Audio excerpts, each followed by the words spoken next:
Welcome everyone to today's episode of T-SARP. Our topic is tips and tricks for coding in Hatch. Our guests are Joseph and Lewis.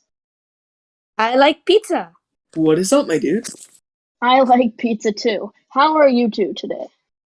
We are Good. pretty good, Weir. That's good. So, Lewis, do you want to do the recap on the meeting we had with Dev today? Alright, bet. So, we had a meeting today with Dev, the creator of Kadeo, about a potential mini hackathon that we could have that's based off the school. There were a bit of conflicts of what the map should be like, so Dev cleared up a couple of things. For one, we are going to have a 2-level map, and Mr. Ferrara has posted an updated map, which shows that there are going to be 2 maps that are completely separate. So that is pretty cool. Moving on, Solomon told Dev, and I quote, "You're our biggest fan," and proceeded to suplex Weir. It was pretty hilarious. Yeah, instead of saying, we are your biggest fan, he said, you are our biggest fan. So that was pretty funny, and then he took me to the ground because he was so embarrassed. I don't think that's funny that he pinned you to the ground, but Well, The whole sequence was pretty funny. it was kind of funny. I mean, we got a big uproar, so. Yeah, it was pretty funny. Okay, so we're going to talk about some tips that you can use to make your games better and have an easier time when making games. So first off, don't use the when sprite clicked event block. The problem with it is if you don't click the green flag, your game's still going to run, and it just makes it look unprofessional, and it's not great.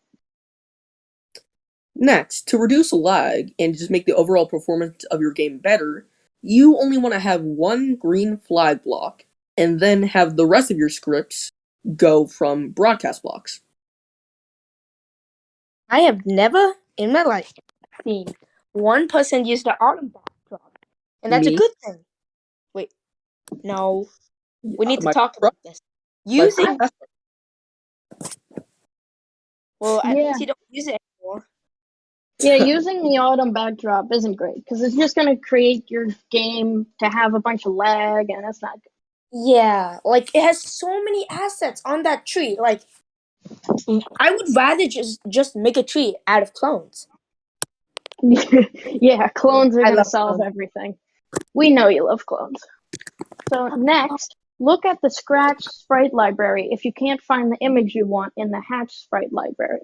They have a bunch more to select from, and a lot of better images than the one that Hatch has. Joseph, do you want to talk about vector art?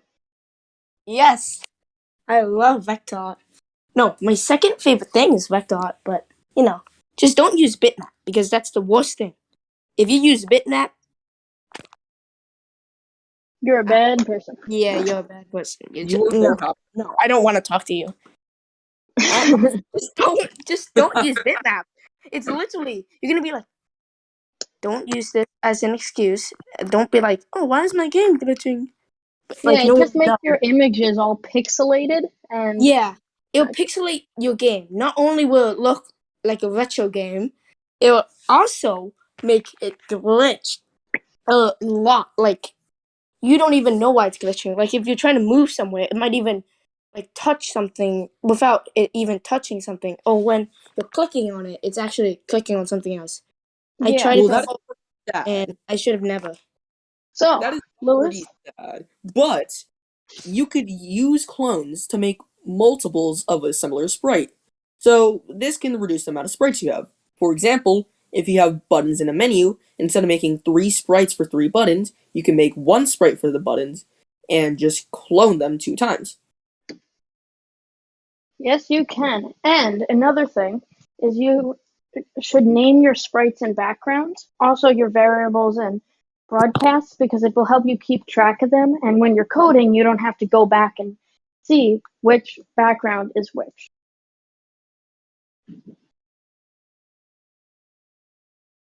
Lewis? And the last thing is very important. It's a bit of a secret, but Hatch is pretty poggies. Woo! I agree. Woo! I love Hatch. Hatch is great. Actually, I shouldn't say that. I like Python a little better, but you know. No, this is all about hacks. Not Oh, right. Sorry. Next time, things to do in Python to make your games better. Wait. Oh. So we also have some coming events. So Lewis, you want to talk about that? Of course. So, as I previously mentioned, there is going to be a mini hackathon based on the school, and all are welcome to Done participate. captions. This is just going to be a fun, friendly competition. Ignore Solomon being in it. Next, in bracket 6 was won by a 6th grader. We are hoping she joins the hackathon. And she got to choose the theme for in bracket 7. And it was Trick or Treat. Next, my book about the history of the Coding Club, Historium 1 Eric, will launch near the end of the first quarter. So now, Joe, would you like to talk about a game that you critiqued? I would love to. This was actually recommended by him himself, Samuel. You might know him as also the Coding Turtle, and he made a game called The Planet. And I really like how it has that style with like 360 degrees rotation. And if you don't know what it is, it's like a platformer and basically a planet. You like go around the planet and you have to like avoid obstacles. And the art is really good because like when you join, it's like the art is just wow. Yeah, I love the art too. Yeah, it's just awesome. The thing is, though, there are some bugs because doing 360 can have its consequences. Like sometimes when you're spinning around it, the planet is spinning, so it might spin and get you stuck into a wall. So that might happen, and you might die. It will not be I good. cannot be good. I mean, even he said that you can't like when you're sliding down a slope, you can't jump. That's normal, but there's also a glitch where when you're on a slope, you could actually like glitch and like get a mini jump boost. So I don't know if he knows that about yet, but yeah.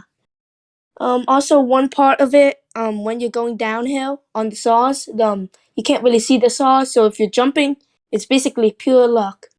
But Mm. anyways, I love how this game like I I I played for 10 minutes just to get to the end. That's how much I love it. And like it's a very fun game. So gameplay wise, I rate the gameplay out of 10, 8.5 out of 10, playability 7.5 out of 10, engagement 6 out of 10, art outstanding art 9 out of 10, music and sound effects really fits the vibe 4 out of 5, creativity 5 out of 5. And now the total points 40 out of 50, or if you want to do it, it's 4-star rated. No, wait, yeah, 4-star rated. Yeah, and it's a very fun game. Yeah, sorry about that, but it's a very fun game, and I would really recommend you play it. Just remember, it's it's a very fun game, and It also, is. but it's not as fun as Andrew's game. Okay, now bye. I guess that's it for me. Yeah, so thank you guys for listening today. We're going to have our next one tomorrow, so tune in for that. And we'll see you next time. Bye bye. See ya. See you